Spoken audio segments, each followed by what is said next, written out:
35 taon nang nagsasaka si Mang Edgar Zita ng Barangay San Miguel, Lubao, Pampanga. Sa loob ng higit 3 dekada, problema raw para sa kanilang mga magsasaka ang pagbabiyahe ng kanilang mga produkto.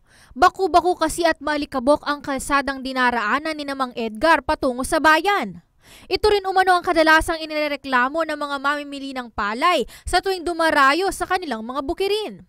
Lalo na pagka sa tagulan, medyo maputik, matubig, ganyan. Nahihirapan kami. Lalo na yung mga dumadaan na kung dito, yung magandang sakyan. Medyo nahihirapan sila.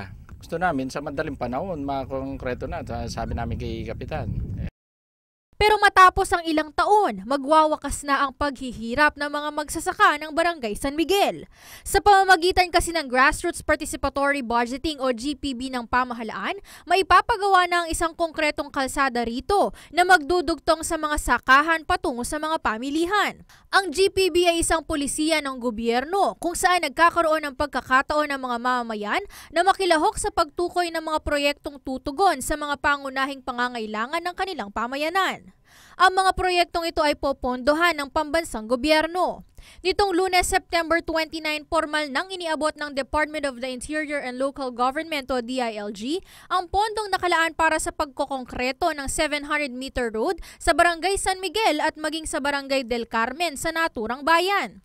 Saksi ang Local Poverty Reduction Action Team o LPRAT ng bayan nang igawad ang nasa 2.8 million pesos na pondo sa munisipyo.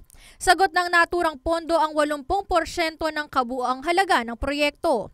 Ayon kay Florida Dihan, Director ng DILG Region 3, ang seremonya ay isang patunay ng makatotohanan at bukas na pamamahala at serbisyo ng gobyerno sa mga mamamayan. Ito ngayong mga perang ito, ibinababa natin ito sa mga cities at municipalities na katulad ng Lubao. Sila ang nag-i-implement ng mga proyekto na kanilang ipinopose at atin namang inaprubahan. Ang pondo ng itong GPBP natin ay totoong dinadala natin o dinadownload natin sa ating mga LGUs. Katunayan nga, nito nga lamang umaga, ibinigay natin kay Mayor, niabot natin ang cheque na nagkakahalaga ng 2.8 million para sa 2 proyekto niya sa kanyang mga barangays. Lubos naman ang pasasalamat ng pamahalaang bayan ng Lubao sa pagtitiwala ng pamahalaan sa kanilang tapat na pangungobyerno.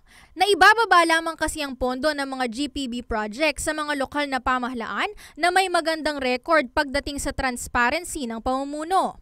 Kanina, pinakita namin sa ceremony para rin makita ng mga tao, di ba? Transparency, makita nyo na may dumating at asahan ninyo, abangan ninyo sa barangay nyo na mai-implement ito.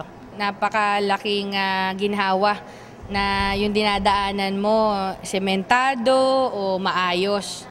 Pero kung may higit na natutuwa sa naturang balita, ito ay ang mga magsasaka at residenteng direktang makikinabang sa pagsasakatuparan ng naturang proyekto. Ito ang inihintay namin na talagang inasahan namin na lalo na kaming magsasaka dito. Ako po si Sara Maniago, Alerto Alisto sa Pagbabalita.